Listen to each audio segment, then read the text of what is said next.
자, 시작하겠습니다. 안녕하십니까? 네, 반갑습니다, 선생님들. 영역별 문제풀이 강의 개강입니다.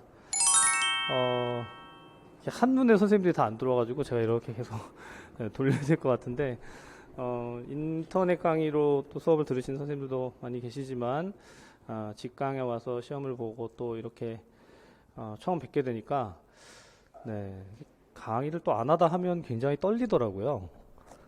네, 뭐 마스크 쓰고 계시니까 표정도 보이지도 않고 잘. 네.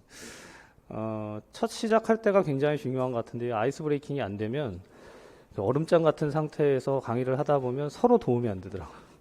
네, 그래서 처음에는 좀 코드를 맞출 필요가 있다 이런 생각이 듭니다. 아마 시험 보시느라 수고 많으셨죠? 나는 안 봤는데 뭐 이런 거 아니에요? 네, 다들 시간 맞춰서 보시느라고 애쓰셨습니다. 이게 모의고사를 보면 뭐 문제풀이든 모의고사든 어떤 형태가 되든 뭐 퀴즈를 볼 때도 마찬가지고 시간을 정해놓고 문제를 풀다 보면 굉장히 스트레스를 받습니다. 왜 그렇죠? 내가 다 알아야 될 것 같은데 다 모르거나 뭔가 잘 해결이 안 될 때 그렇잖아요. 그래서 그럴 때는 가장 좋은 방법이 뭐냐면 미리 잘 준비가 돼서 완벽하게 알면 된다. 네, 뭐 그런 답을 제가 하려고 한 건 아니고 다 그렇게 생각을 하지만 그게 뜻대로 안 되는 거죠. 그리고 또 생각하면 그 초점을 맞춘다는 게 핀트를 맞춘다는 게 참 어려운 것 같아요. 동의하십니까? 네. 제가 선생님들 강의 올라오기 전에 연구실에 잠깐 앉아가지고 와이파이를 잡으려고 와이파이를 잡아서 이제 강의 자료를 다운받고 선생님들한테 와서 이제 해야 되니까 준비를 하려고 했어요. 다운이 안 되는 거예요. 제가 지금 학원을 올 1월부터 방문학에서 계속 강의를 하고 있는데 다운로드가 안 되고 파일 하나가 이렇게 다운되는데 아주 천천히 다운이 되는 겁니다.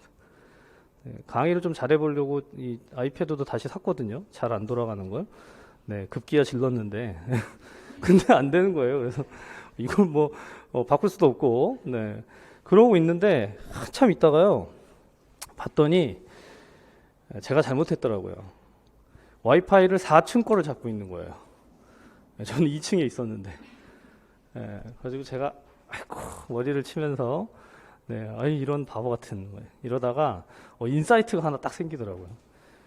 초점을 잘못 잡으면 핀트를 못 맞추고 딴 데다가 방향을 맞추면 이렇게 헛짓을 할 수 있겠구나. 시간만 오래 가고 굉장히 힘들고 괴롭고 제가 그래서 선생님들하고 오늘 강의 시작하면서 이 얘기를 꼭 해야겠다라는 생각이 들었습니다. 이제까지 이론 공부를 했는데 아마 공부를 한다고 했지만 막상 문제풀이를 하려다 보면 이게 또 뭔가 핀트가 안 맞는 거 아닌가, 내가 공부한 거랑 뭔가 방향이 안 맞는 거 아닌가 이런 생각도 할 수가 있어요. 같이 공부를 해왔어도 그런데 자, 예를 들면 선생님들 지금 7월 달쯤 되면 뭘 하시냐면 노량진에 있는 수많은 그 문제들을 다 두루 섭렵하기 위해서 모든 강사님들의 문제를 다 끌어모으는 경우들이 있습니다. 제가 미리 좀 말씀드리는데 그런 거 하지 마세요. 필요 없습니다. 강의 한 강의에서 정말 올인해서 열심히 공부하면 합격하는데 전혀 부족함이 없을 거예요.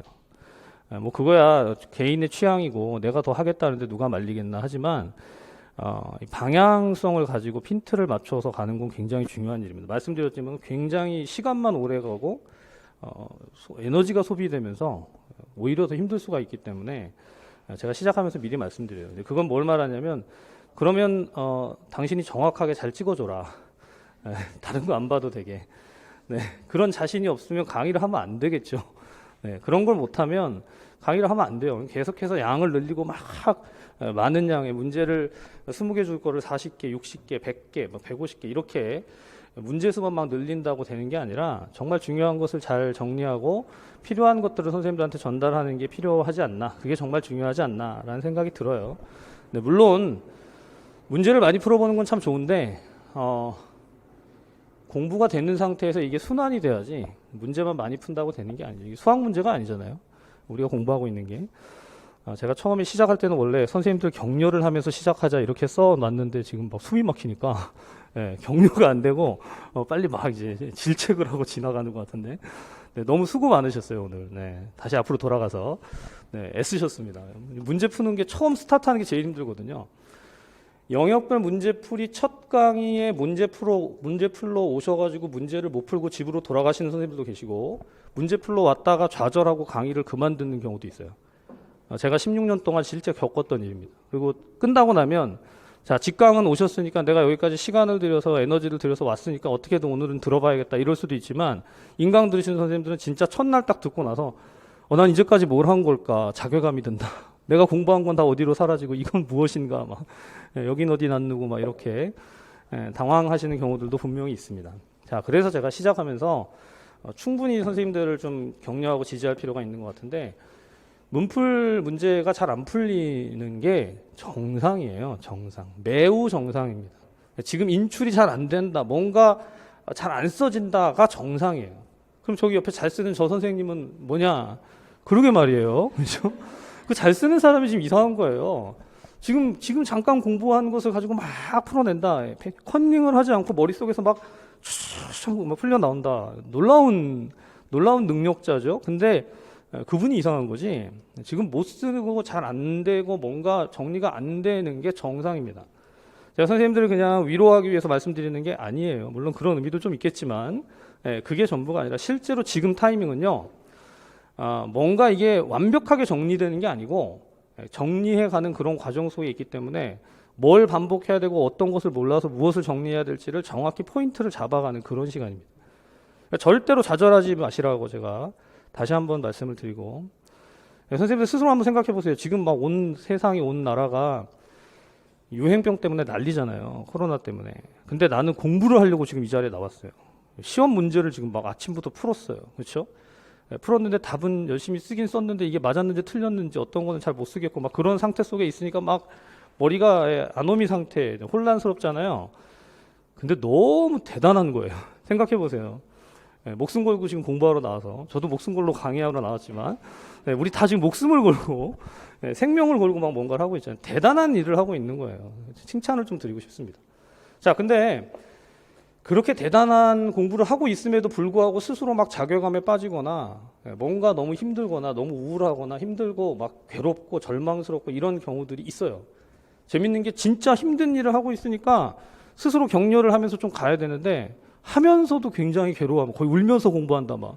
내가 이걸 왜 해야 되는 거지? 왜 이걸 내가 한다고 해가지고 막 그런 분들이 많이 나오는 때예요. 자, 그런데 전 그 말씀을 좀 드리고 오늘 강의를 시작하고 싶은데요. 선생님들이 다 의지를 가지고 지금 공부를 하고 있고 최선을 다해서 앞으로 가고 있기 때문에 가다가 좀 쓰러질 수도 있고 가다가 넘어질 수도 있고 또 공부가 되다가 안 되다가 뭐 할 수도 있고, 진짜 이렇게 가면 합격을 할까 막 불안한 그런 감정들이 들 때가 있습니다. 그런데 거기에 이제 압도당하면 더 이상 앞으로 못 갑니다. 근데 압도당하지 않는 길은요, 앞을 보고 가는 거예요. 그리고 옆에 가는 사람들 같이 보고, 저분도 보니까 하다가 힘들어하네. 보니까 제가 그러잖아요. 저 지난주엔가 우리 선생님들하고 같이 줌 미팅에서 만나기로 했다가 한 스터디 팀하고 잠들어 버렸어요. 완전히 그냥 꿈나라 완전 잠들, 진짜 기절해 버렸어요. 근데 깨고 나가지고 진짜 너무 놀래가지고, 그런 일은 없었거든요. 만나기로 약속을 했는데, 근데 정말 자괴감이 들더라고요. 근데 그 상태에서 자괴감에 빠졌으면 지금 강의하러 못 왔겠죠. 무슨 얘기냐면 다 실수할 때가 있고 실패할 때가 있고 좀 잘 안 될 때가 있습니다. 근데 거기서 머물지 마시고 다시 같이 이제 으쌰으쌰 해가지고 앞으로 가면 좋겠다라는 것을 처음 시작하면서 좀 말씀을 드리고 싶습니다. 이게 마인드의 싸움인 것 같아요. 공부를 하는 게 나의 지적인 능력, 내 놀라운 능력을 내가 세상에 펼쳐주리라 뭐 그게 아니고, 선생님들 다 마음이 힘들어요. 공부하는 게 힘든 게 다른 게 아니라 마음이 힘듭니다. 그래서 그것을 우리가 같이 좀 맞추어서, 특히나 또 직강에는 오면 내가 잘 모르는 분들이 많았는데, 나 처음 봤는데 오늘 새로 오신 분들도 많잖아요. 잘 모르는 사람들이 저 사람은 나를 어떻게 생각할까, 이런 거 생각할 필요 없고, 하지만 서로 좀 격려하고 지지하고 같이 가는 그런 지금 분위기로 우리 계속 가고 있기 때문에, 모르겠습니다. 지금 오신 선생님들도 직강으로 오셨지만 기존에 인강에서 공부를 하셨을 수도 있고, 우리 밴드 안에서 같이 공부를 하고 계실 수도 있고, 또는 처음 오셨을 수도 있겠지만, 우린 그런 마음으로 좀 같이 준비를 해갔으면 좋겠다라는 것을 먼저 좀 말씀을 드리고 강의로 들어가도록 하겠습니다. 자, 그런데 첫 시간에 OT를 좀 하지 않으려고 오리엔테이션 시간을 줄이려고 제가 OT 강의를 찍었거든요. 네, 보신 분? 예, 직관 다 보셨네요. 네, 인강 선생님들은 지금 손을 안 들고 계신 분들이 있을 거예요. 안 보셨더라고요. 저는 OT를 찍으면 당연히 볼 줄 알았는데 그건 네 생각이고 이거죠. 그건 당신 생각이고 내가 그걸 뭐 다 보겠는가. 거기 되게 중요한 내용들이 많았었거든요. 오늘 직강과 인강이 동시에 시험이 시작된다. 그래서 같은 시간에 동일한 세팅에서 동일하게 문제를 풀 수 있도록 저는 그걸 바랬어요. 그래야 이 코로나 시대에 같이 공부를 하는 마음이 있으니까. 근데 이제 못 보신 경우도 많이 있는 것 같아요. 네, 근데 뭐라고 하겠습니까, 제가. 네, 왜 안 보셨어요? 이러진 못하잖아요. 지금이라도 봐주시고, 네, 이제 이후 강의에 같이 동참해 주시면 좋겠습니다. 왜 이 시험 시간을, 시작 시간을 세팅하고 또 제출 방식들을 다양화하고, 이런 걸 하느냐. 선생님들 가만히 생각해 보면, 이거 다 형식적인 거잖아요. 실제 제일 중요한 건 뭐죠? 문제의 영역, 그리고 출제 타당도. 쉽게 얘기하면 당신이 문제를 잘 내는 게 맞나? 그게 정말 시험에 나오는 문제가 맞나? 기출 문제를 얼마나 잘 반영해 주나? 자, 근데 거꾸로 거기에 대해서 자신감이 없으면, 거기에 대해서 선생님들에게 문제를 내놓을 수 없으면 저는 강의를 할 수가 없습니다. 근데 그게 그 타당도가 있다라고 한다면 거꾸로 뭐가 중요하냐면요. 잘 같이 세트를 맞추어서 함께 가는 게 중요하거든요. 저는 그렇게 생각했어요. 그래야 이게 잘 갈 수 있고 모두가 더 많은 분들이 합격할 수 있다라고 생각했어요. 자, 그래서 이 강의의 흐름상 지금 굉장히 중요한 시점이기 때문에 시작하면서 제가 이런 얘기들을 드리는데, 자, 이제까지 공부해왔던 내용이 뭔가를 한번 생각해 보세요. 이제까지 공부했던 게 기본 이론, 심화 이론, 기본 이론, 기출 문제 풀이, 기출 분석, 심화 이론, 강론 강도, 이런 이제 내용들을 왔습니다. 그냥 간단히 책으로만 보면 맥 1권, 그리고 암기의 맥 2, 3권은 이제 또 여성 아동, 성인 여성 아동을 했지만, 자, 맥 1권과 암기의 맥을 가지고 공부를 했어요. 그러면 단순하게 이 두 개의 책을 가지고 공부를 했다는 건 선생님들한테 어떤 의미인가 생각해 보세요. 전체 내용을 한번 오버뷰를 했고, 그 다음에 암기의 맥에 가서는 그 내용이 아닌 다른 걸 하든가요? 아니면 그 내용이 요약이 되던가요? 그 내용이 요약이 됐죠. 결국 반복을 한 거예요. 자, 그런데 문제풀이에 딱 들어가면 기본 이론과 심화 이론의 기본 이론과 심화에서 했던 것과 문풀에서 공부하는 내용이 별개의 내용일까요? 자, 여기서는 맥, 암기의 맥 이렇게 보고 왔는데 이런 식으로 좀 줄어 들어간 거고, 문풀에서는 여기서 포인트를 찍어서 자, 바로 요 문제, 뭔지 모르는 요 문제 요거 하나 딱 풀면 끝난다 이렇게 가는 걸까요? 그게 아닙니다. 기본적으로 이 내용들을 집약해서 다시 반복을 하면서 거기에 플러스 알파가 있는데, 그건 뭐냐면 기존의 맥에서 다뤘던 내용들이 일부 더 추가되는 수준이에요. 자, 제가 이게 문제를 출제하는 그런 방식이라든가 에비던스에 대해서 좀 말씀을 드리는 거예요. 선생님 공부를 하시는 데 있어서. 이렇게 공부를 하면 분명히 맥을 가지고 공부하고 암기의 맥을 가지고 요약을 하고 나서 다시 문제를 풀었을 때 풀리는 것도 있고 덜 풀리는 것도 있고, 그런 것들이 이제 이전의 것들과 같이 이제 융합이 돼서 여기서 정리가 될 겁니다. 뭘 하면 되냐면 지금부터는 문제풀이를 하면 그 문제풀이의 내용을 반드시 숙지를 한다. 제가 가장 마지막 선생님들 줌 미팅하고 강의를 할 때 같이 이제 만날 때 그렇게 말씀드렸어요. 반드시 문제를 숙지하고 문제 해설 내용들을 익힌다. 지금 뭐 이전에 내가 공부를 했다 못했다 이런 거 생각하지 마시고, 오늘부터 시작해서는 문제풀이를 가장 효과적으로 효율적으로 활용할 방법들을 항상 생각하는 거예요. 자, 근데 제가 방법을 알려드리려고 그래요. 자, 첫 번째는 뭐냐면 문제를 꼭 푸세요. 사실 저도 영역별 문제풀이 7월 달부터 선생님들 문제풀이를 이렇게 모의고사 세팅으로 한 지가 몇 년 안 됐습니다. 과거에 한 몇 년 전에는 문제풀이 세팅에는요, 이 모의고사의 형태로 만들지 않았어요. 그냥 어떻게 했냐면, 자, 선생님들 그냥 문제를 나눠드리고 같이 푸는 거예요. 같이 연습을 하는. 그러니까 심화해서 우리가 하는 형태가 7, 8월 달에 문제 양식이었는데 방법을 땡긴 거죠. 모의고사의 세팅을 문제풀이에도 똑같이 가져온. 그만큼 시험에 더 많이 실전에 대응하는 그런 연습들을 해보는 그런 과정이죠. 자, 그래서 선생님들께 당부를 드린 건 직강에 오시는 선생님들도 힘드시겠지만 문제를 꼭 푸시고 시험 세팅을 가급적 맞추어서 보시는 것이 좋습니다. 자, 이게 너무 시기가 빠른 거 아니냐? 아직 뭐 인출도 안 되고 공부된 것도 없는데 굳이 이렇게까지 해야 되느냐? 아니요, 저는 제가 보니까 확실히 효율적이고 실제 합격에 도움이 됩니다. 그래서 지금 그렇게 세팅을 가는 거예요. 인강 들으시는 선생님들도 자기가 시간 세팅해서 문제 풀어보는 거 안 하면 사실 이 강의는 별로 도움이 안 돼요. 자, 그다음 두 번째는 뭐냐면 문제를 풀었으면 복습을 반드시 하셔야 돼요. 이걸 안 하면 역시 이 문제풀이는 아무 의미가 없습니다. 제가 왜 이렇게 강조를 하는지는 선생님들이 말씀을 드리지 않아도 알겠지만 문제를 풀었는데 틀린 게 그 다음에 보면 또 틀려요. 그렇죠? 이거 안 해본 거 아닌데 또 틀리고 또 틀리고 또 틀리고 그러다가 시험장에 가서 또 틀렸네? 이러고 나오면 이제 무슨 소용이 있겠어요? 자, 그러니까 선생님 문제를 푸는 것과 복습을 하는 것, 이것을 반드시 좀 해주시기 바란다. 뭐 초등학생들한테 얘기하는 것 같지만 의외로 이게 안 지켜지거든요. 자, 제가 심지어 문제에다가 이 앞에다가 해설 자료에다 보면 네모 칸을 2개 만들었어요. 제가 에스더 이진 교수님한테 2칸 말씀드렸더니 왜 2칸만 했냐고 3칸에서 5칸은 만들어야 된다고. 그게 뭔지 아세요? 이렇게 봤으면 표시하라는 거예요. 이걸 한 번 풀었다, 내용을 한 번 확인했다, 2번 확인했다. 그러니까 적어도 3번, 4번 확인해서 다른 거 공부를 못 하더라도 영역별 문제풀이의 내용들을 반복적으로 익혀가지고 이 나오는 문제들은 내가 다 맞추겠다. 이런 자세를 가지고 공부를 하시면 선생님들 분명히 이전보다 득점할 가능성이 커지고 합격 확률은 높아질 수밖에 없습니다. 자신의 합격 가능성은.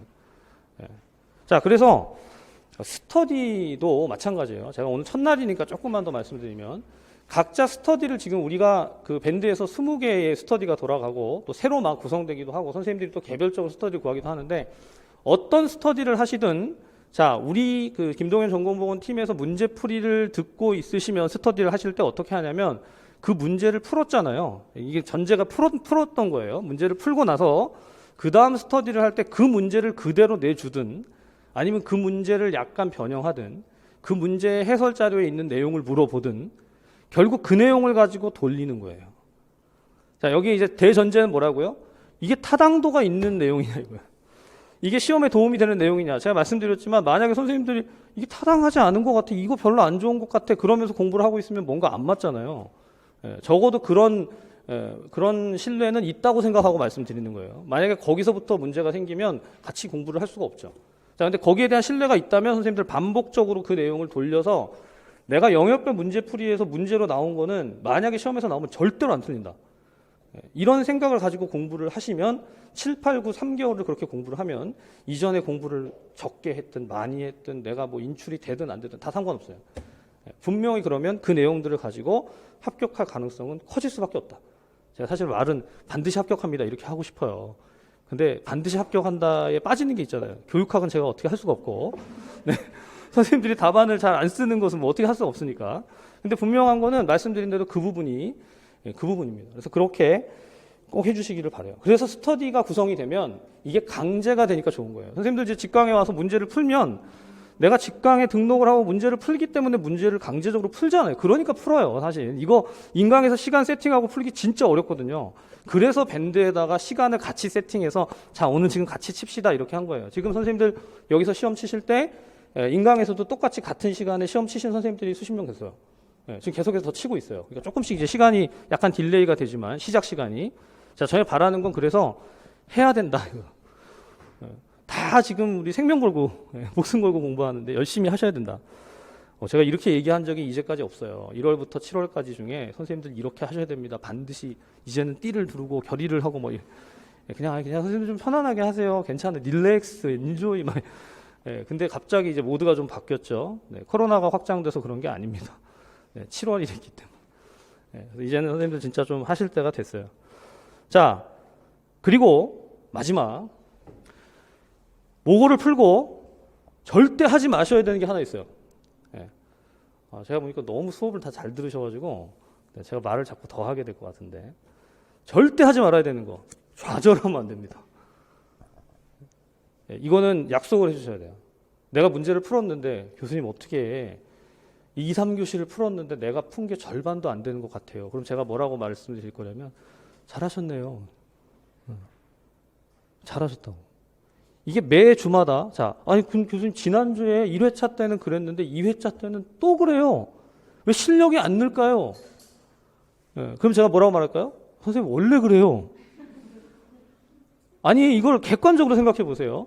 이번 주의 지역사회 범위와 다음 주의 지역사회 범위와 같아요? 원하시면 제가 같게 해드릴 수 있어요. 한 번 더. 영역 확장. 자, 근데 매번 범위가 다른 시험을 매주 본다고 해서 점수가 향상될 수가 있습니까? 이걸 이제 그렇다고 답하시는 분들은 남아서 저랑 상담을 하시기 바랍니다. 그렇지 않아요. 그러니까 선생님들 지금 하시는 게 이게 굉장히 힘든 싸움인데 영역별 문제풀이 1회차부터 시작해서 2회, 3회, 4회, 5회 이렇게 쭉 갈 때 매주마다 범위가 다 달라. 근데 그 다른 범위의 문제를 내가 매주마다 도전하는 거지. 이렇게 상승곡선을 그릴 것이다. 이런 생각을 할 필요도 없고 하면 그때부터 어떻게 되냐면 공부가 안 돼. 와, 지난주에 내가 그래도 40 몇 점 맞았는데 이번에는 30점이 뭐냐. 뭐 이렇게 얘기를 한다거나 그런 의미가 없어요. 그리고 심지어 나중에 실전 모의고사에 가면 또 다시 말씀드리겠지만 그때도 1회차 때 점수와 2회차 때 점수와 이걸 자꾸 이제 막 비교하면서 왜 점수가 좀 더 오르지 않을까. 이게 다 어떤 때 생각이냐면 우리가 고등학교 때 공부하면서 모의고사 성적을 가지고 뭐 하죠? 뭐 대학 가는 거 결정하고 이런 것을 했던 그 세팅이 선생님들 머릿속에 갑자기 뭐 10년 전, 20년 전께 다시 회상이 되면서 지금은 좀 해봐야 되지 않겠는가? 모의고사 잘 봐야 되지 않겠는가? 알죠. 선생님들 그 마음을 알기 때문에 때때로 문제를 약간 난이도를 낮추기도 해요. 기분이라도 좋으라고. 자, 그런데 그런 게 중요한 게 아니잖아요. 우리가 진짜 정말 내용들을 정확하게 알고 잘 공부하고 그리고 시험에서 합격하기 위한 그런 과정들을 가는 거니까 너무 좌절하지 마시고 다시 또 앞으로 가면 됩니다. 다음에 나온 문제를 내가 잘 맞추겠다. 그래서 시험장에서 가장 잘 보겠다 이렇게 생각을 하세요. 그게 그냥 하는 얘기가 아니라 정말 선생님들에게 가장 도움이 되는 그런 생각이라고 봅니다. 자, 그래서 이제까지도 그래왔지만 선생님들 우리 밴드를 통해서 또 뭐 카페를 통해서 직강에서는 직접 선생님들 뵙고 계속 이제 어려움이 있으면 문제가 있으면 모르는 것이 있으면 질문을 하시고 소통을 하고 계속 도와드릴 수 있는 그런 방향으로 갈 것이고 제가 지금 처음 OT에서 시작하면서 말씀드리는 것은 방향성을 같이 해서 같이 가면 그러면 갈등이 일어나거나 문제가 생기거나 어려울 일들이 별로 없어요. 근데 이제 거기에서 문제가 생기면 힘듭니다, 서로. 그러니까 그런 것들을 잘 좀 생각해 주시고 다른 것을 말씀드리는 게 아니라 열심히 해보자. 이전과 다른 그런 열심으로 우리 목숨 걸고 하고 있는데 최선을 다해서 해보자. 이것을 한 말씀을 드리고요. 자, 이미 그 OT 강의를 다 보셨기 때문에 제가 이 부분은 간단하게만 좀 하나만 말씀드릴게요. 일단 영역별 반복과 기출 동용의 연습이다. 이런 방식으로 가는데 막상 보시다 보면 7, 8월달 7, 8, 9 문제풀이에서 약 한 20% 수준의 문제들은 기출 문제가 아니라 뭔가 변형된 문제들. 이건 뭐지? 뭐 이런 문제들이 있습니다. 그런 것은 반드시 해설을 해드리고 자료를 드리고 그렇게 지나가도록 할 것이고 자, 지금 오늘 하신 것처럼 2, 3교시 문제가 제공이 될 것이고 직강 선생님들은 답안지를 제출하시면 되고 답안을 제출하면 제가 그 다음 주까지는 피드백을 다 해드릴 거예요. 뭐 저만이 아니라 지역, 정신, 성인, 여성, 아동 계속 그렇게 할 텐데 혹시 답안지를 내면 내가 집에 가서 복습하기가 어렵지 않느냐 그렇게 생각이 되시면 사진을 찍으셔서 그것을 밴드 문제풀이에다가 올려주셔도 됩니다. 그러니까 지금 제출 방식이 세 가지가 있잖아요. 자, 선생님들 파노라마 모고에서 해보신 분들은 아시겠지만 첨삭 게시판을 활용하는 방법, 전통적인 방법, 그 다음 직강에서 직접 제출하는 방법, 그 다음 밴드를 활용하는 방법. 왜 귀찮게 밴드를 만들었느냐 이렇게 생각하실 수 있는데 저도 귀찮거든요. 그거 하게 되면. 그런데 왜 하는지 아세요? 선생님들이 답안을 빨리 볼 수 있고 피드백을 신속하게 하면 어떻게든 복습을 더 빨리 할 것이다라는 그런 기대가 있기 때문에 하는 거예요. 세 가지 방식이 어떤 것이든 직인각 선생님들 다 활용할 수 있습니다. 그래서 잘 활용하셔가지고 답안 피드백을 받는 거 제가 거기다 무슨 황금 답안을 써드리는 게 아니라 했던 것들을 다시 한번 확인해 보는 거예요. 자, 그러니까 보세요. 문제를 풀었죠. 그 다음 해설 강의를 듣죠. 그 다음 내가 답안 쓴 것을 다시 피드백을 받죠. 그리고 이제 예시 답안이 나간단 말이에요. 예시 답안으로 확인하죠. 그 다음 마지막에 채점 결과 분석을 하면서 전체를 다시 한번 보고 한 5번 정도 해당 내용을 보게 돼 있으니까 모르면 여기 나오는 내용을 틀렸다고 하면 이제 나중에 선생님들 영역별 문풀 실전 모고 다 끝나고 최종 모고 끝나고 임용시험 끝나고 나서 저한테 혼나실 거예요. 나온 거 틀렸다고 그러면 교수님 그거 나왔는데요. 그게 나왔는데요. 틀렸어요. 이러면 이제 자 그래서 2, 3교시 이렇게 진행이 되고 자 그다음 여기 세 번째 보면 답안 클리닉 줌 미팅이 있는데 사실 영역별 문풀부터 이제 모의고사 시즌이 되면 저도 선생님들 오늘 강의 끝나고 나면 이제 답안지 계속해서 피드백을 하고 그러기 때문에 시간이 많이 좀 부족해지긴 하지만 그래도 선생님들과 필요하면 계속해서 줌 미팅은 이어갈 겁니다. 그래서 줌 미팅을 하면 이제 아무리 제가 이렇게 말씀드려도 막상 자기는 또 잘 안 되는 부분들이 있거든요. 선생님, 교수님이 잘 안 써져요. 뭔가가 잘 모르겠어요. 뭐 그렇게 이제 답답한 것들은 같이 또 미팅을 통해서 대면을 해서 피드백을 하고 그렇게 갈 수 있도록 할 테니까 적절히 활용하시고 자 이건 이미 잘 알고 계신 대로 세 가지 지역 3번, 정신 3번, 성인 3번, 여성 아동 3번입니다. 자, 이 부분은 말씀드린 대로 여성 아동 간호학이 이진 교수님께서 반을 나눠서 여성 아동, 여성 아동, 여성 아동 이렇게 하실 수도 있어요. 네, 그 부분은 다시 공지를 주실 겁니다. 자, 그래서 오늘 이제 우리가 진행된 그대로예요. 지금 9시부터 시작해서 11시 40분, 30분까지 그리고 11시 40분부터 12시 반까지 강의가 진행이 되고 그다음 점심 식사 이후에 해설 강의가 진행되는 것으로 그렇게 가도록 하겠습니다. 자, 질문이 있으셔도 이후에 질문을 하시고 자, 그럼 이제 오늘 본격적으로 한 가지 더 설명드릴게요. 밴드 때문에 조금 혼돈이 있어서 제가 아침에 조금 바빴는데 선생님들 기존의 파노라마 모고 밴드에서 지금 모의고사가 진행되는 게 아니고 새로운 밴드를 하나 구성을 한 거예요. 네, 새로운 밴드가 영역별 문제풀이 밴드가 구성이 된 겁니다. 그래서 오늘 지금 첫 강의 자료 앞에 보면 우리 자료 말고 그 학원에서 밴드 링크를 아마 걸어 주셨을 거예요. 그래서 글로 따라 들어오시면 추가적으로 가입이 가능하니까 거기 들어오셔서 같이 그 안에서 이제 전체적인 흐름을 보실 수가 있습니다. 자, 그래서 이 부분은 다 말씀드렸던 거. 요게 이제 처음에 제가 개설했던 건데 이제는 계속해서 선생님들 들어오고 계셔서 혹시 직강 선생님들도 아직 가입을 안 하셨으면 밴드에 그냥 들어오세요. 들어오시면 거기에 이제 흐름이 쭉 나올 테니까 그 흐름대로 다시 따라가면서 다른 거 보시는 게 아니라 문제를 다시 확인하고, 그렇죠? 이거 나는 맞췄는데 저분은 틀렸네? 사람들이 많이 틀렸네? 또는 나는 틀렸는데 다른 사람들은 다 맞췄네? 뭐 이런 걸 확인하는 거예요. 자, 그리고 이제 답안 제출에 대한 것도, 자, 요 부분은 한 번만 짧게 말씀드릴게요. 그냥 답을 쓰는 것은 사실은 7, 8, 90에 11월 영역별 문제풀이나 실전 모고, 최종 모고에서 별로 권장되지 않습니다. 선생님들 가급적이면 직접 써보시고 그걸 촬영하는 거예요. 자, 근데 이제 컴퓨터가 익숙하지 않거나 뭐 스마트폰으로 이거 촬영하고 올리는 거에 대해서 좀 불편하게 느끼시는 경우들도 있는 것 같은데 저도 이거 문제를 아침에 세팅하면, 그렇죠? 세팅을 2, 3교시를 세팅하면 다 문제를 그 PDF에서 잘라요. 근데 자르거나 또는 문제마다 찍어서 그 내용을 번호에다가 그냥 다 이렇게 입력하는 거거든요. 선생님들도 한번 그렇게 해주시면 네, 또 아주 또 자연스럽게 신속하게 진행이 될 수 있을 것 같습니다. 혹시라도 잘 모르시겠으면 제가 전체를 가이드하는 영상을 한번 올려드리든가 네, 그렇게 하도록 할게요. 네, 굉장히 친절하죠? 네, 동의하시나요? 안 동의하시네. 네. 자, 하여튼 그래서 이 부분까지 다 우리가 OT에서 보았습니다. 여기까지 보고요. 자, 그러면 이제 오늘 강의로 넘어가도록 하겠습니다. 자, 선생님들 2, 3교시 문제를 풀어 보셨죠? 문제가 쉽던가요? 어렵던가요? 할만하던가요? 답을 안 하시는 거, 안 푸신 건 아니죠? 네. 네, 정말 애쓰셨습니다. 다시 한번.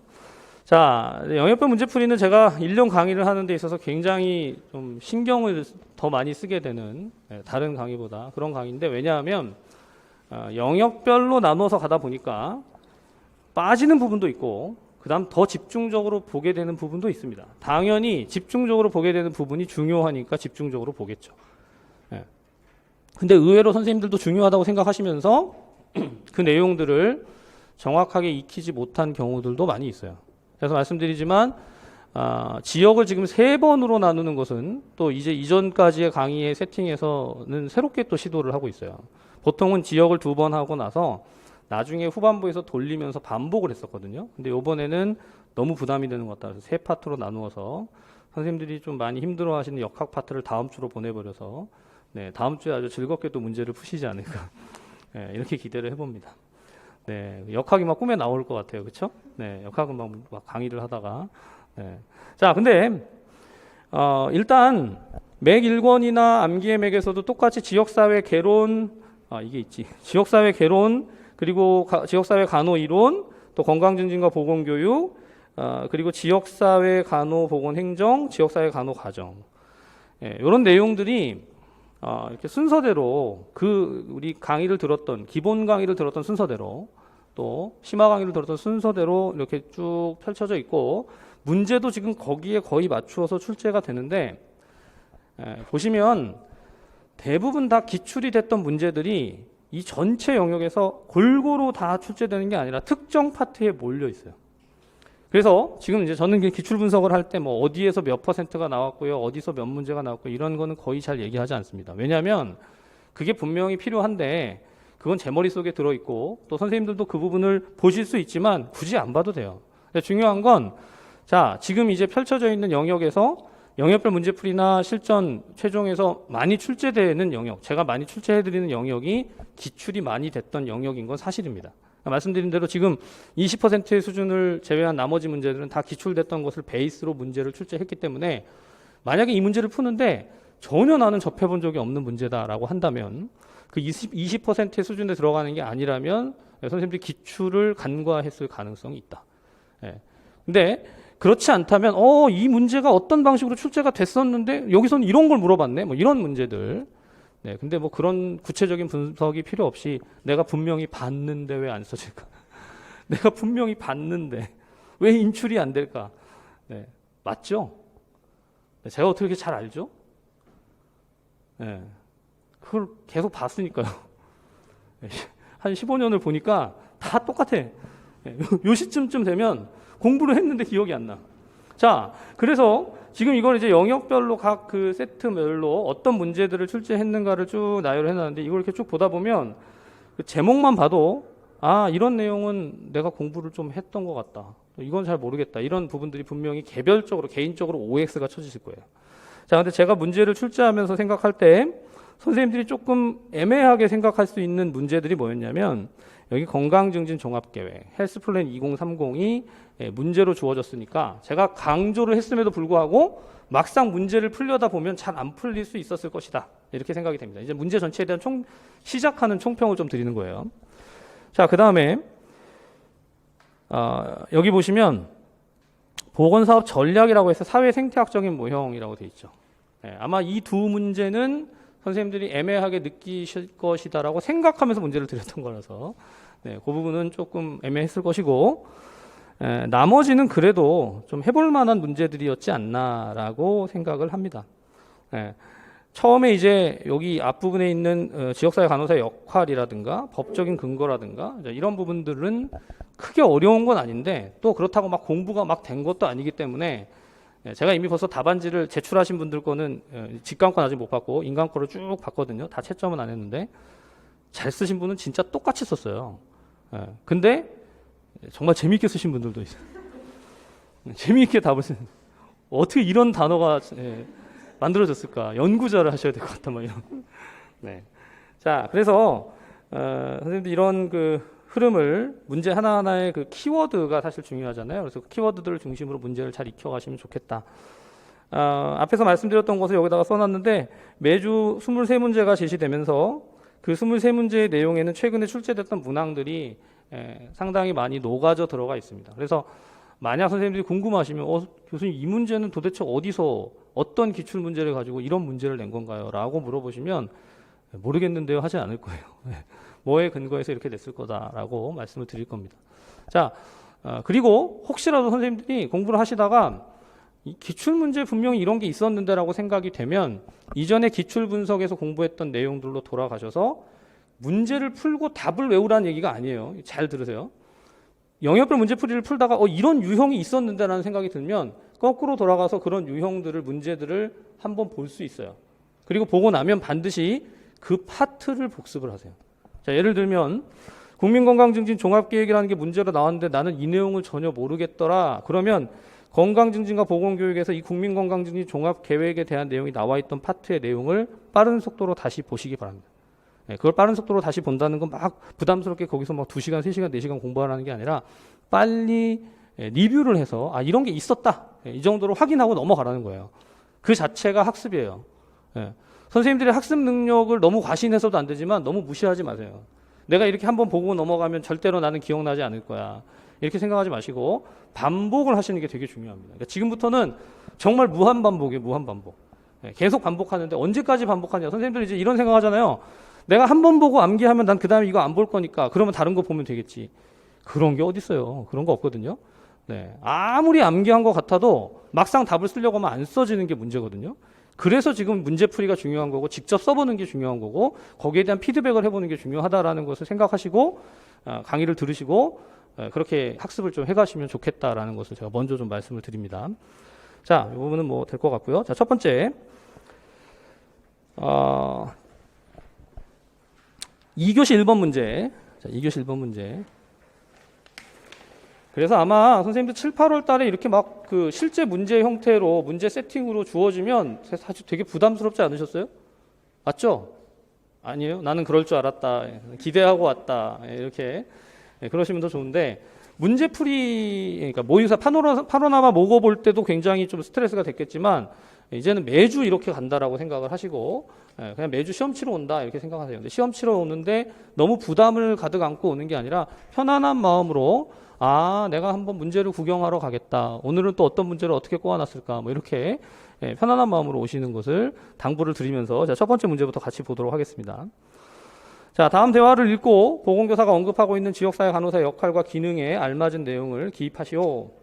자, 앞에서도 말씀드렸지만 사실 이 지역사회 간호사의 역할과 기능은요.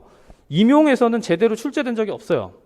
자, 어디서 계속 출제가 되고 있냐면 제가 문제를 낼 때는 나름 이유가 있을 거 아니에요. 임용에선 출제가 안 되는데 간호사 국가고시나 또는 공무원 시험이나 이런 곳에서는 반복적으로 문제를 내고 있습니다. 빠지지 않고 문제가 나오고 있어요. 그 얘기인 즉슨 역할이나 기능에 대한 것을 어떻게든 좀 더 명확하게 보여야겠다라고 생각하고 있는 것 같아요. 지역사회 간호사의 역할. 사실 지역사회 간호사는 보건교사의 역할, 학교 보건에서 보건교사가 하는 역할들도 지역사회 간호의 영역 안에 집어넣어서 보고 생각하기 때문에 그런 관점에서 본다면 이 역할이나 기능은 상당히 중요하다라고 보겠다. 자, 근데 문제는 이거죠. 중요한 건 알겠는데 그것을 클래스를 나누어 놨다. 그걸 구분해 놨다. 자, 세 가지 방식으로 나눴다라고 얘기를 하는데 대상자 중심으로 역할을 나누는 것과 서비스 중심, 서비스 전달 중심으로 나누는 것. 마지막은 뭐죠? 인구 집단 중심으로 역할을 나눠놓은 세 가지 방식의 나눔이 있다.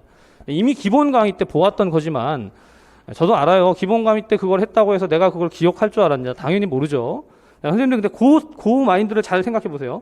기본 강의 때 봤다고 해서 그게 지금 생각이 날 리가 있습니까? 라고 생각할 때 지금 우리가 지금 공부한 게 11월 달에 시험 칠 때 생각이 날까요? 다들 숨이 막히신 거죠? 네. 그게 생각이 안 나기 때문에 계속 반복을 하는 거예요. 뭐가 나올지를 자꾸 이제 제가 밸리디티를 얘기하는데 타당성을 생각하면 유효한 것을 생각하면서 이건 출제 가능성이 있다고 생각되는 것을 반복적으로 때려서 그게 머릿속에 세팅이 돼서 시험장에 들어가야 되는 거거든요. 자, 그래서 그 방향을 제시해 주는 게 제가 해야 될 역할이지 제가 선생님들께 제가 암기한 거를 자랑할 필요 없잖아요.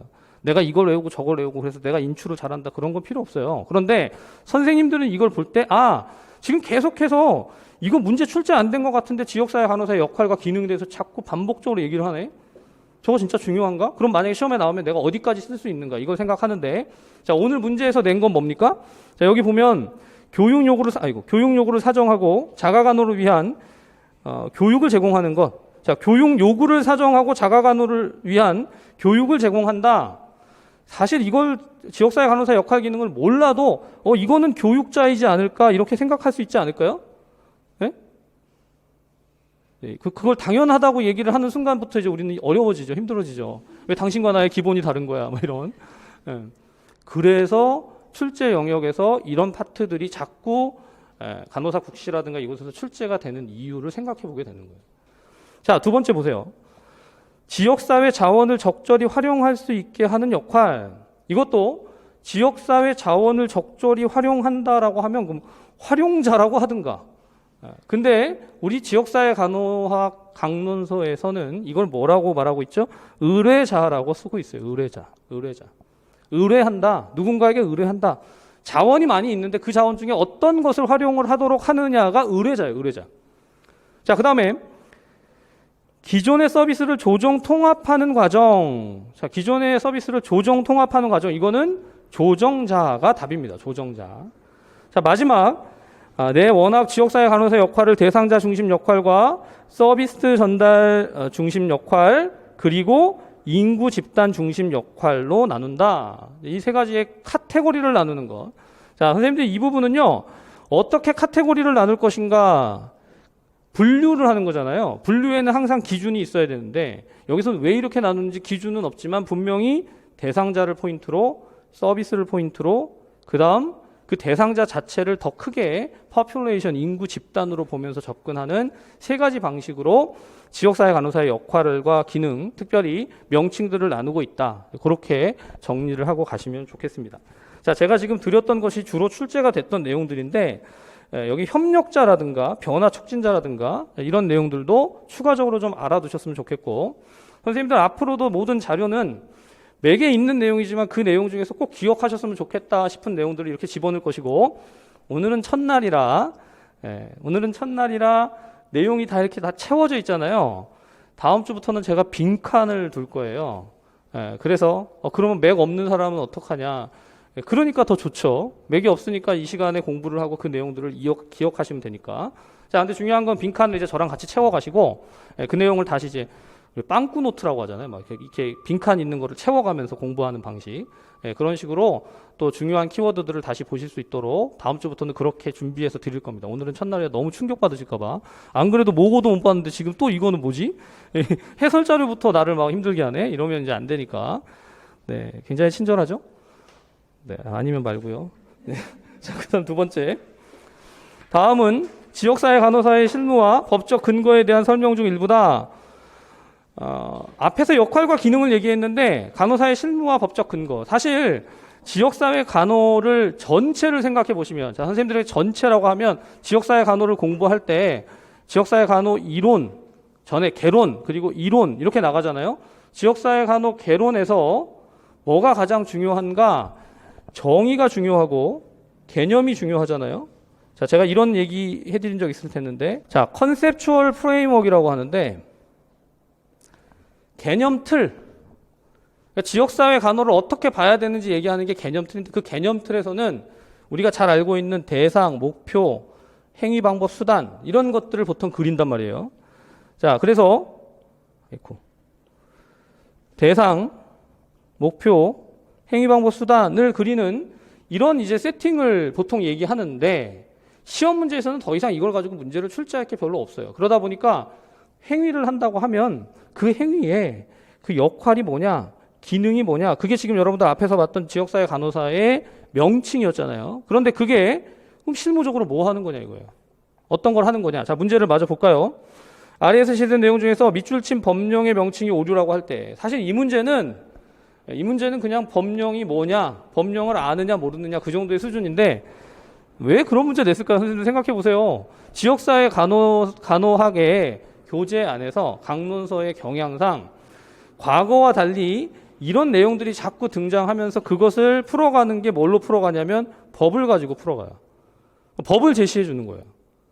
학교보건법, 지역보건법, 그렇죠? 학교보건법, 지역보건법, 산업안전보건법, 또 국민건강증진법 이런 법령들을 자꾸 제시합니다. 자, 분명히 선생님들 아시다시피 지역사회 간호와 관련된 보건 임용의 시험에서는 학교보건법이 가장 메이저로 시험 문제에 가장 많이 출제되어 왔지만 지금 우리가 앞에서 중요하게 얘기했던 HP 2030이라든가 이런 것들도요. 다 어디에 근거하냐면 법에 근거한 거예요. 그러니까 법의 흐름을 모르면 지역사회 간호는 모르는 거예요. 자, 그렇기 때문에 그런 이제 법령들을 한번 전체적으로 조망하고 봐야 할 필요가 있어서 그건 제가 특강으로 따로 빼놓은 것이고 파노라마 특강으로 빼놓은 것이고 이 강의 안에서 지금 이 문제 자체를 놓고 보면 자 위에서부터 읽어볼까요? 인구 구조 및 보건의료 환경이 급변하고 있다. 국가의 관련 정책 역시도 빠른 속도로 변화하고 있다. 따라서 이와 같은 변화에 적절하게 대처하기 위해서는 법 제도 및 정책의 변화가 유연해야 할 것이다. 법과 제도와 정책이 바뀌어야 된다. 너무 많이 바뀌어서 문제죠. 매년 개정되고 몇 개월 있다가 개정되고 자꾸 바꿔요. 그러니까 공부하는 우리도 아주 힘들고 짜증나잖아. 개정법령이 도대체 뭐야? 어떻게 자꾸 바뀌는 거야? 뭐가 바뀌는 거야? 이런데 그 바뀌는 내용들 중에서 중요한 것은 시험 문제에 항상 캐치가 돼서 출제가 된 것을 볼 수 있어요. 자, 그건 이제 제가 가이드를 해드릴 텐데 여기서는 일단 주된 법이 뭔지가 중요하죠. 자, 사업장 근로자의 건강관리, 건강증진, 작업 및 작업환경 관리 업무를 수행함에 있어서 산업재해보상보험법이 아니라 산업안전보건법입니다. 산업재해보상보험법은 뭐랑 관련되죠? 실제로 산업재해를 겪고 나서 거기서 관련되어진 급여의 제공과 관련된 법입니다. 이것도 왜 이런 문제를 냈어요? 라고 물으시는 분에게는 작년에 산업재해 문제가 나왔어요. 이렇게 말씀을 드려야 되는 거죠. 자, 선생님들 산업 파트는 뒤에서 다음 주, 그 다음 주에 계속 말씀드리겠지만 지역사회 간호에서 출제되는 영역들의 트렌드가 있어요. 그래서 뭐가 중요한지를 잘 잡아서 그걸 중심으로 봐야 되는데 단순히 법의 명칭을 여기서 문제로 드렸지만 사실은 그 뒤에 담겨 있는 것은 이런 법들이 중요하다. 자, 산업안전보건법과 산재보상보험법 이 두 가지의 법을 구분하는 것도 중요하고 바로 밑에 지역보건법이라는 것이 뭐랑 관련되냐면 뒤에서 다시 공부하겠지만 공공보건의료, 국가보건의료 체계 이런 것과 아주 밀접적으로 관련이 되고 이 지역보건법에 근거해서 뭐가 설치되냐면 보건소가 설치됩니다. 보건소가. 자, 그래서 선생님 옆에 있는 이 표, 매개도 있는 거지만 보건진료소장, 보건간호사, 보건교사, 보건교육사, 그리고 보건관리자, 정신보건간호사 이런 이제 각각 그 지역사회의 간호사가 할 수 있는 역할들을 쭉 다 나열해 놓고 나서 이 법의 근거, 이 그 지역사회 간호사의 역할을 규정하는 법적 근거가 뭐냐? 그걸 지금 문제에서 물어본 거예요. 그러니까 이 표는 꼭 좀 알아두시고 제가 밑줄 쳐놓은 지금 문제로 드린 건 지역보건법과 산업안전보건법이지만 이것 이외에 우리가 잘 알고 있는 학교보건법 이건 당연히 시험에 출제가 될 것이고 얘는 반드시 나온다. 또 국민건강증진법 반드시 나온다. 이게 얘네들이 나온다는 게 선생님들이 이제 이렇게 들으시면 안 돼요. 아, 저게 나온다고 하니까 그럼 학교보건법, 국민건강증진법 이 글자만 기억하면 되겠구나가 아니고 거기서 다루는 주된 내용이 뭔지를 잘 알아둘 필요가 있다. 예.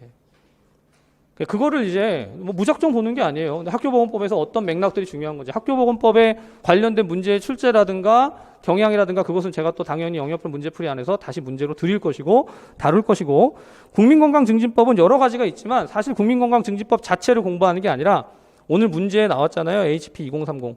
자, 이 부분을 정확하게 보시면 됩니다. 그거 이상으로 더 갈 필요는 없다고 봐요.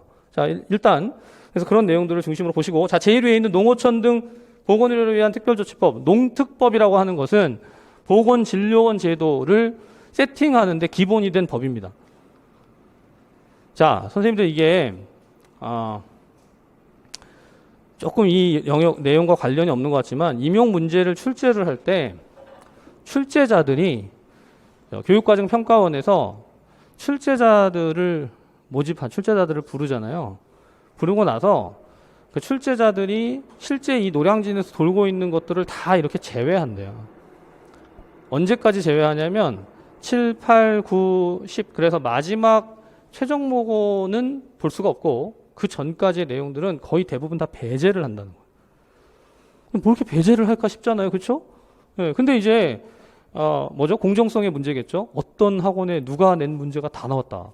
혹시 그 사람한테 문제를 받은 거냐. 막 이렇게 예전에 그런 적이 있어요. 저는 아무 상관이 없는데 교육과정 평가원하고 전혀 상관이 없는데 정말 문제가 한 교시가 거의 적중한 상태가 있었거든요. 근데 왜 그렇게 나왔는지 저도 모르고 아무도 몰라요. 그냥 저는 이 과정상 이 단원상 이게 중요하다고 생각하고 그것을 문제로 냈을 뿐인데 자, 그런데 제가 이 말씀을 왜 드리냐면 지금 7, 8, 9에 공부하는 내용들은 이런 내용들이 다 배제될 수도 있는 내용이다. 갑자기 김세저 막 공부하는데 그렇기 때문에 그냥 문제 하나를 보는 건 아무 의미가 없어요. 그 말씀이에요. 문제 하나를 그냥 보고 그 문제의 답이 뭐다를 보는 건 아무 의미가 없어요. 이거는 기출문제를 공부할 때도 마찬가지예요. 기출문제가 이게 나왔고 이 문제의 답이 뭐다 그걸 아는 건 선생님들한테 아무 의미가 없어요. 왜? 그 문제는 이미 나와버렸고요. 앞으로 나올 게 아니기 때문에. 그러니까 이런 걸 지금 보면서 지금 1번이나 2번이나 다 법령과 관련된 내용이라든가 지역사회 간호사 역할과 관련된 거라든가 이런 얘기를 왜 자꾸 하는 거지? 라는 거 생각하시면 이후에 그것과 연관된 문제들의 출제 가능성들에 대해서 생각을 하게 되죠. 그러면 문제를 맞출 가능성이 커집니다. 자, 선생님들 우리가 공부할 때 두 가지 접근이 있어요. 그냥 100개의 내용을 다 보고 시험에서 이 중에서 80개 나오면 내가 그거 다 맞추겠다. 이렇게 생각하는 접근. 그렇죠? 100개를 다 완벽하게 알고 있으니까 그 중에서 80문제 나오면 그 문제를 맞추면 된다라고 생각하잖아요. 근데 우리 임용은 그렇습니까? 그렇지가 않아요. 내가 전 영역을 다 훑어서 거기 있는 내용들 중에서 문제가 출제되면 맞추겠다라고 접근을 하면 100점 100패합니다. 거의 안 돼요. 그렇게 안 돼요. 그렇게 안 되고 공부를 한 내용과 약간 이렇게 오버랩되어 있는 부분들이 있어요. 그래서 거기서 어떤 것이 출제가 될 수 있는 것인지를 생각해 보는 과정 안에서 그림 물론 당연히 이제 암기도 하고 인출도 해보겠지만 그 과정 안에서 문제를 정확하게 맞춰낼 수 있는 그런 가능성이 커집니다. 자, 이건 이제 뒤에 이제 강의를 진행하면서 계속 더 말씀을 드릴 텐데. 자, 그래서 선생님들 지금 여기서는 요 법령들 각각이 뒤에 보면 실무 내용들이 다 써 있잖아요. 그 법에서 명시하고 있는 지역사회 간호사의 역할, 지역사회 간호사의 명칭, 그리고 어떤 법에 근거해서 이 사람들이 세팅됐는지 이제 이런 부분들을 명시하고 있다. 자, 요 부분은 나중에 산업보건 가서 직업건강간호 파트에 가서 다시 한번 볼 거니까 사업장의 근로자 건강관리 및 건강증진 작업 및 작업환경 관리 업무를 수행한다. 이제 이런 업무들에 대한 것도 중요하게 다뤄볼 필요가 있겠습니다. 자, 하나만 더 보죠. 하나만. 3교시 9번 문제. 문제만 간단하게 보고 해설은 식사하시고 와서 하겠습니다. 자, 다음은 건강도시에 대한 서술이다. 건강도시. 자, 이 지금 지역사회 간호 개론 파트에서 지역사회 간호사의 역할과 기능을 이야기하는 거 말고 건강도시에 대한 것은 제가 기본 강의, 심화 강의를 통틀어서 굉장히 중요하게 강조했던 것 중에 하나예요. 왜 그렇게 강조를 하느냐? 건강증진이나 지역사회 간호의 방향 자체가 건강도시라는 것에 관심이 있고 계속해서 그것을 확장하고 있기 때문에. 자, 그래서 여기 보시면 건강도시는 건강을 도시 주요 문제로 인식하고 건강을 향상시키기 위해서 노력한다라고 돼 있고요. 바로 밑에 보면 건강생활을 실천하고 공공정책과 지역사회 기능을 강화하고 모든 공공정책에서 건강을 고려해야 하고 WHO에 의하면 도시는 물리적 사회적 환경을 창의적이고 지속적으로 개발하고 지역사회 자원을 확충시켜서 시민들이 상부상조하고 개인의 능력과 잠재력을 최대한 발휘할 수 있도록 노력해가는 도시를 말한다. 이걸 다 읽으면 이게 건강도시가 뭐 하는 건지는 알 텐데 문제는 그게 아니에요. 뭐냐면 WHO의 건강도시 정의에 의하면 이것이 결국 뭐로 정의되냐면 건강도시 하면 선생님들 머릿속에 딱 떠올라야 되는 게 건강증진이구나가 떠올라야 돼요. 지역사회 간호의 개론 파트인데 왜 건강증진이 떠오르느냐? 자, 선생님들 지역사회 간호의 개론이나 건강증진에 있어서의 개요나 두 가지가 별개가 아닙니다. 그러니까 지역사회 간호를 얘기하면 항상 머릿속에 제일 먼저 떠올라야 되는 게 지역사회 간호에서 말하는 건강은 뭐냐? 우리가 일반적으로 성인이나 여성, 아동, 정신에서 말하는 건강과의 다른 점이 뭐냐를 생각해야 되고 그렇다면 건강이 단순히 질병이 없는 게 아니라 뭐죠? 건강을 유지 증진한다는 데 초점이 있기 때문에 건강증진이라는 단어가 딱 떠올라야 돼요. 지역사회 간호하면 건강증진이 떠올라야 돼요. 그러면 지금 여기서 건강도시 운동을 도시 대상으로 하는 건강증진 운동으로 규정된다고 할 때 오타와 헌장의 건강증진의 5대 활동 요소를 쓰시오. 사실 이거는 그냥 오타와에 5개 쓰면 되는 거 아니냐. 네, 그렇게 생각하시고 5개를 그냥 쓰고 맞았다 이렇게만 생각하시면 안 된다는 거예요. 이 문제를 보실 때. 오타와 헌장은 오래전에 나온 거지만 그게 현재까지도 계속해서 반복적으로 이야기되는 건 건강증진에 대한 개념이 공고화된다고 하죠. 건강증진이 한 번 등장하고 끝나는 게 아니라 계속해서 지금 그 내용들이 실행되고 있기 때문에 그 관련된 문제들이 자꾸 출제로 되는 거예요. 자, 선생님들 HP 2030이 지금 HP 2030에 대해서 다들 관심이 많아요. 왜냐하면 시험에 어떻게 나올 것인가, 나오면 어떻게 낼 것인가. 이걸 너무 알기 때문에 안 낼 수도 있겠다는 생각을 해요. 네, 그렇게 노량진에서 다룬다면서 그러면 안 해. 뭐 이런. 제가 16년 전에 시간 강사를 할 때 그때 시간 강사를 나갔던 학교의 학과장 교수님이 선배님인데 제가 그때는 임용 강의를 시작한 지 몇 개월 안 됐을 때예요. 근데 그런 얘기를 하시더라고요. 내가 문제를 다 빼버렸어. 뭐 이러시더라고요. 문제를 다 빼버렸, 모든 걸 다 제외해버렸대. 노량진에서 하는 걸 다 뺐다고. 제가 그 얘기를 듣고 왜 그걸 다 빼? 멀쩡한 문제들을. 네, 그랬던 기억이 있는데. 자, 그래서 제가 말씀을 드리는 겁니다. 건강증진이라는 것이 상당히 중요한데, 건강증진이 중요하다고 생각을 할 때 그 다음에 확장되는 영역들을 뭘 봐야 하는지가 논의가 될 수 있기 때문에 그것을 보는 거죠. 자, 그래서 바로 밑에 보세요. 건강도시를 구현하기 위해서 도시의 건강을 평가하기 위한 지표가 요구된다고 할 때 WHO가 제시한 건강도시의 프로파일을 제시하시오. 자, 건강증진의 개념이나 건강도시의 개념이나 그리고 그것을 어떻게 지표화해서 보여주느냐. 건강도시의 프로파일 안에 들어가는 내용들이 측정할 수 있는 영역이에요. 선생님들 앞에서 카테고리를 말하고 분류, 세분화하는 것을 얘기했는데 건강도시를 이야기하려면 그 안에서 반드시 다뤄져야 되는 게 뭐다? 인구나 건강 수준, 생활 양식, 그리고 환경, 물리적인 환경, 사회적인 환경, 그리고 불평등에 대한 것, 또 공중보건 서비스 이런 내용들이 다루어져야 한다라는 것이 이 문제 안에서의 기본 틀입니다. 그래서 여기 지금 인구, 건강 수준, 생활 양식, 주거 환경, 사회경제적인 여건, 물리적인 환경, 그리고 불평등, 또 물리적, 사회적 하부 구조, 공중보건 서비스 이런 내용들 앞에서 보셨지만 이게 머릿속에 잘 이렇게 세팅이 잘 안 되잖아요. 왜 그런지 아세요? 우리가 건강도시에 관심이 없어요. 건강증진에 별로 관심이 없고 시험에 뭐가 나오는 거에 관심이 있지. 그럼 이걸 가지고 시험에 어떻게 낼까를 생각해야 되는데 얘네들 자체에 대해서는 별로 관심이 없으니까 기억이 잘 안 나는 거예요. 그런데 건강도시를 설명하는 건강도시의 구성 프로파일에 대한 것이 어떤 카테고리로 분류로 설명되어지는가를 풀어놓고 있는 것이다.